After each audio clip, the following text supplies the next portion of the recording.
Hi, my name's Rob from Run Your PB, and today I just want to take you through some hints and tips to make your running more enjoyable, to make that when you're running you get more energy return for the effort that you put into it. And the first thing you need to do, most of all, is to stand up straight. So do that. So when you're running, try and keep your body upright, so your core's well engaged, so you're not leaning forward at the waist. Don't have your knees too bent. You do see runners running along like that, landing on their heels. So try and keep yourself upright to start with, and if you can, just get a little lean just onto the forward front of your feet. Very difficult to do if you're not used to it, but that'll help you use gravity, which is free energy, which is always very good. So make sure you're keeping yourself upright to start with. That's the most important thing.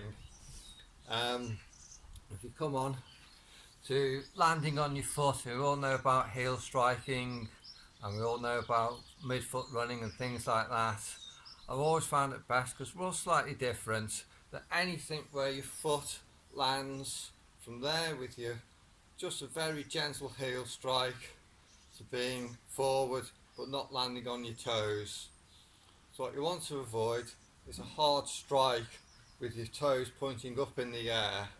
There's just a few bad things about this. The shock waves will go through your body, causing you injury, particularly shin splints on that one. But also, every time you put your foot down, it acts as a brake, which is slowing you up, which you don't want to be doing. The other thing is, don't be landing up on your toes. You do get some people that are running on their toes. This is going to kill your Achilles tendon and your calf muscle in the long term. So no toes like that. It takes out any spring you've got.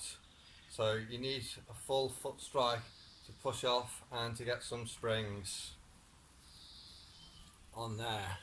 So anywhere between a very slight heel and very slight on the forefoot with the heel, but almost aiming to land with your foot flat. If you do that, you'll be ready for your next stride to push off. After that, you want to concentrate on, again, always keep yourself upright. It's good to check yourself every so often. Is push your knees forward. So nice up. You just push your knees forward. This will engage your glutes and it gives you spring from your calves, which is important for when you're running. So you can just do that on the spot, just getting the knees forward, nice and gently.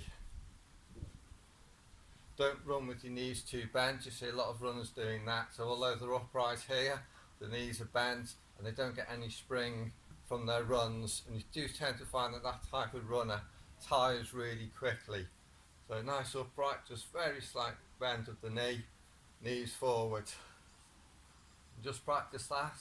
You can go up and down the garden doing it if you like. And once you've done that, you want to work on your glutes for your strength. I have done a strength mobility which has got a lot of glute work, a strength video, which has got a lot of glute work in it. So if you're working on that, the glutes are important because they're the muscles that power you forward when you're running, but they also give you stability when you land. So if you're landing like that, it's your glutes that come into play and they stop your knee from collapsing inwards when you run. So you get a lot of people, a lot of runners with a lot of knee pain like that.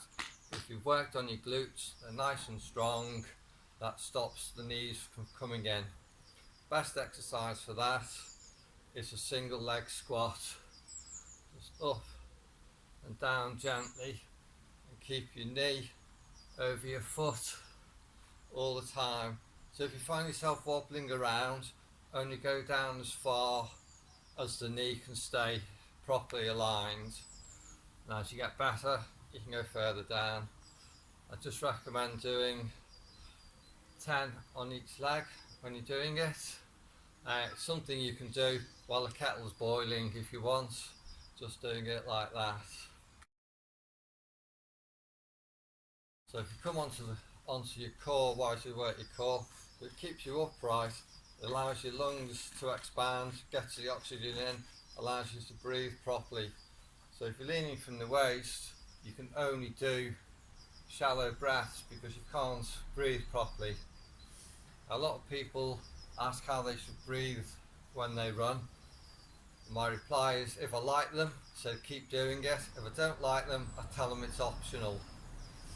But one thing I have found with breathing is about every 5 minutes, if you take 3 really deep breaths, so you breathe down into the diaphragm before expanding the chest, just doing really, really deep, big as you can. And the reason for that is you've got 5 times the alveoli in your lungs at the bottom of your lungs than you have at the top. So really deep breaths is like getting an oxygen hit. But if you do too many more than 3, you can get a little bit dizzy with the oxygen hit.